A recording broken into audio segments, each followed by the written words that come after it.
वारकरी संप्रदायाचा जर हेतू मागच्या संत कार्याचं, संत परंपरेचं जर कार्य बघितलं तर त्यांचं कार्य काय होतं? बुडता हे जन न देखवे डोळा, येतो कळवळा म्हणून या.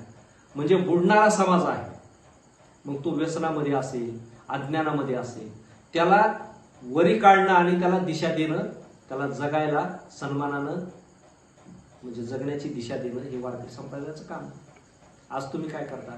आज फक्त काय करता की पाकिटापुरतं बोलायचं, पाकिटापुरते विनोद सांगायचे, माणसं हसवायचे, 1 तास गेला संपलं. पूर्वीचे महाराज, मी लहानपणी काही कीर्तन अशी बघितली की महाराज जर कीर्तनाला उभा राहिला तर कीर्तन 3-3 तास चालत होते.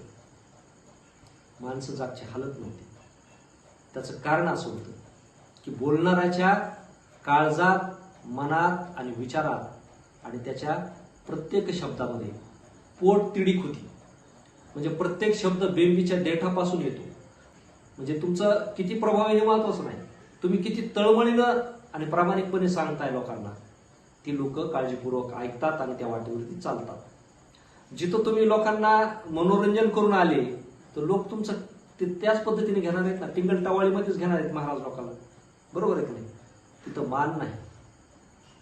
तुम्हाला तात्पुरता सन्मान मिळेल, परंतु तुमचा तिथं आदर कायमस्वरूपी राहत नाही. म्हणून महाराज लोकांनी सुद्धा यापुढे असं काही गोष्टी करायला पाहिजे, कारण तुम्हाला समाजाचे प्रश्न दिसले पाहिजेत. हो, जसं त्या काळातल्या संत परंपरेतल्या महात्म्यांना समाजातले प्रश्न दिसले त्यांना, तसं आजचे प्रश्न समाजाचे काय हे महाराजाला दिसले पाहिजे. बरोबर आहे? तुम्हाला संत महात्मा का म्हटलं जातंय? कारण तुम्ही लोकांपेक्षा पुढचं दिसलं पाहिजे, भविष्य लोकांचं तुम्हाला त्यांच्या पिढ्यांचं दिसलं पाहिजे आणि ते तुम्ही त्यांच्या समोर मांडलं पाहिजे. मग आज मला सांगा की कुठला महाराज सांगतो की तुम्ही सप्त्यामधून गावात काय सुधारणा केली? जा विचारतो कधी महाराज? महाराजाला अधिकार आहे, अधिकाराचं पद आहे. कारण महाराजांनी नारळ दिल्याशिवाय घेतल्याशिवाय सप्ताह उभा राहत नाही. बरोबर आहे की नाही? माऊली म्हणून एकमेकाचे पाय धरल्याशिवाय तुमच्या आदराची भूमिका पुढे जात नाही संत परंपरेची. मग तुम्हाला अधिकाराचं पद आहे, तुम्ही समाजाला हे विचारलं पाहिजे की मागच्या वेळेस मी कीर्तनाला आलो होतो, तुमच्या गावामध्ये काय केलं? आणि जर तुमच्या गावामध्ये हा बदल होत नसेल तर पुढच्या वेळेस मी येणार नाही, पुढच्या वेळेस तुमच्या गावामध्ये आम्ही सप्ताह घेणार नाही. पण तुम्हाला पैसा प्रिय, तुम्हाला लोकांमध्ये परिवर्तन होऊ नाही तर नाही होऊ, लोक असंच अज्ञानात राहावा आणि आपला सप्ताह दरवर्षी फुलत जावा, मोठा होत जावा. लोकांनी 1000 पट्टी दिली तर पुढल्या वर्षी 5000 द्यावी आणि पाकिट मोठं भरून यावं, याच्या पलीकडे कोणाच्याही अपेक्षा नाही. बरोबर आहे का नाही? तर माझं म्हणणं असं आहे की इथून पुढे तरी जे सप्ते ज्या ठिकाणी होती त्या सप्त्याच्या करत्या धरत्या लोकांनी सप्ताह जर 10 लाखाचा झाला तर 5 लाख गावातल्या मुलांच्या शिक्षणासाठी राखीव ठेवावे आणि 5 लाखामध्ये सप्ताह पूर्ण करावा. 5 लाख मध्ये काय काय करावं? ज्या विद्यार्थ्याला आईबाप नाही, ज्या विद्यार्थ्याची आर्थिक परिस्थिती नाही, परंतु तो गुणवत्तेनुसार टॉपमध्ये आला, चांगल्या मार्काने आलेला आहे आणि त्याची फीस त्यांनी भरावी.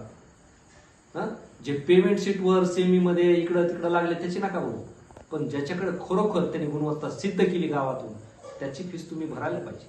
गावाने स्वतःहून त्याला बक्षीस दिलं पाहिजे. कारण गाव हे मायबापापेक्षा मोठे.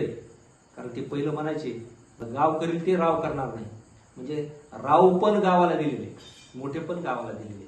म्हणून गावाचा अधिकार आहे, त्या पैशातून अशी काही कामं केली पाहिजे. एखादी अनुचित घटना घडते गावामध्ये, मग त्यावेळेस त्या पडलेल्या कुटुंबाला मदत करा.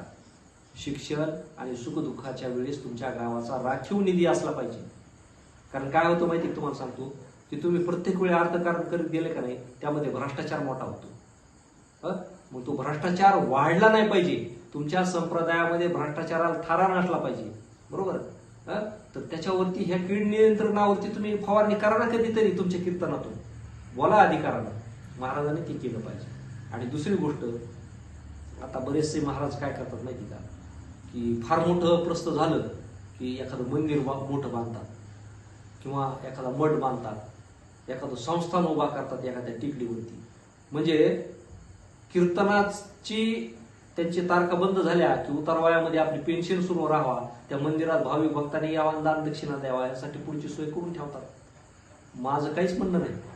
त्यांनी आणखी मोठा मठ बांधावा, आणखी मोठं संस्थान करावा आणि तिथं 100 पोरं शिकायला घ्यावा. 100 पोराची शिक्षणाची जबाबदारी घ्यावा. दान दक्षिणा काही फक्त तुम्हाला एकट्याला खाण्यासाठी, तुमचा प्रपंच आणि तुमचं आयुष्य ऐश्वर्यात जाण्यासाठी नाहीये. म्हणजे याचा अर्थ तुम्ही संप्रदायाचा वापर करून घेतला, परंतु तुमचा उपयोग संप्रदायासाठी काहीच नाही झाला. म्हणजे तुम्ही झिजले काहीच नाही, त्यागले काहीच नाही आणि गप्पा फक्त मोठमोठ्याला मारल्या. हे मला म्हणणं आहे. म्हणून इथून पुढे तरी अशा कीर्तनकारांनी अशा सप्त्यामध्ये हा बदल करावा. आणि दुसरी गोष्ट, ज्याच्याकडे ज्ञान नाही, ज्या कीर्तनकाराला दिशा नाही, ज्या कीर्तनकारामध्ये संकल्पना नाही, ज्या कीर्तनकारामध्ये विचार नाही, अशा बुवा बाबांना नारदाच्या गादीवरती बोलवूच नाही. कारण तो नारदाच्या गादीचा अपमान आहे. कशाला बोलवतात तसले वाया गेलेले कीर्तनकार? विध्वंसक विचाराचे कीर्तनकार कशाला बोलवता? टोळ्या करून राहणारे, संघटनेचे पद घेणारे, वेगवेगळे चुली मांडणारे कशाला बोलवता? वारकरी संप्रदाय हीच मोठी संघटना आहे. वारकरी संप्रदाय हेच मोठं कुटुंब आहे. वारकरी संप्रदाय याच्यापेक्षा मोठं कुणीच नाही. मग असल्या चुली मांडणारे, अमुक पक्षाचे पद घेणारे, संघटनेचे पदाधिकारी म्हणून वारकरी संप्रदायाची वेगळी चूल मांडणारे, अजिबात त्यांना थारा देऊ नका.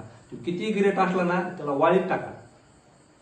त्याला संप्रदायामध्ये कुठल्याही गावाने सुपारी दिली नाही पाहिजे.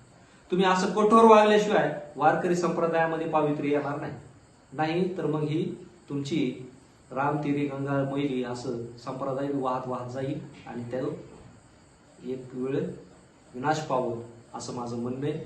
आणि दुसरी गोष्ट आणखीन एका मला या ठिकाणी सांगायची, ती म्हणजे की कीर्तन करीत असताना घोकमपट्टीचं कीर्तनकार, घोकमपट्टी करून झालेला कीर्तनकार, ठीक आहे बुवा, तुझी प्राथमिक सुरुवात आहे, मान्य, परंतु थोडासा पाठीमागचा आदर्श बी आपण घेतला पाहिजे की अशिक्षित असलेल्या आपल्या संत परंपरेतल्या महात्म्यांनी मोठी अभंग रचना करून ठेवली, मोठं ज्ञान आपल्याला दिलं. बरोबर आहे की? त्यांना कुणी शिकवणारं नव्हतं, त्यांचे कुणी मोठाले गुरु नव्हते, कुठल्या शाळेमध्ये ते गेले नव्हते, पण तरी सुद्धा अनुभवाच्या जीवावरती मोठी शिदोरी तुमच्यासाठी दिली. तुम्ही एक काम करा की आजच्या समाजावर आधारित, आजच्या प्रश्नावर आधारित त्यांच्यासारखे 10 ओळी तरी तुम्ही स्वतः लिहायला शिका. तुमच्या ज्ञानातला पाझर किंवा ज्ञानातले जे काही मस्तिष्कातले ज्ञान चक्षुतले जे काही कर आहेत, त्याला थोडंसं जरा गोजीरवानं बनवा. म्हणजे फक्त आयतं भूकंपट्टी करायची, आयत्या पिठावर रेवट्या ओढायच्या, ही काही संत परंपरा नाही. आयती अभंग घ्यायची त्यांची, त्याच्यावर कीर्तन करायचं आणि ठराविक साच्यामध्ये दिलेलं काय बोलायचं काय नाही हे दिलेले प्रमाण तेवढं सांगायचं. ह्याच्यातून काय साध्य होणार आहे? काही साध्य होणार नाही. म्हणजे आंधळ्याने लावला काळा चष्मा, बरोबर आहे. ज्याचे डोळे गेले त्यांनी कधी काय करतो, डोळे दिसून म्हणून काळा चष्मा लावतो. समाज काय करतो, ठीक आहे बाबा आंधळा म्हणून त्याला दया दाखवतो, 2 पैसे देऊन टाकतो. तसा संप्रदाय तुमचा आंधळा नाहीये, डोळस संप्रदाय. त्याच्यावरती काळे चष्मे घेऊन असे दया भावनेचे भीक मागू नका. मी कीर्तनकार आहे म्हणून तुमच्या मधली गुणवत्ता सिद्ध करा, तुमच्या मधलं ज्ञान सिद्ध करा. आणि ही संधी तुम्हाला ही वारकरी संप्रदाय संत परंपरा देते. तुम्हाला कीर्तन करायला बोलवते, म्हणजे तुम्हाला सिद्ध होण्याची संधी आहे. त्याचा फायदा घ्या, त्याच्यामध्ये वाईट करू नका, हे मला सांगायचंय.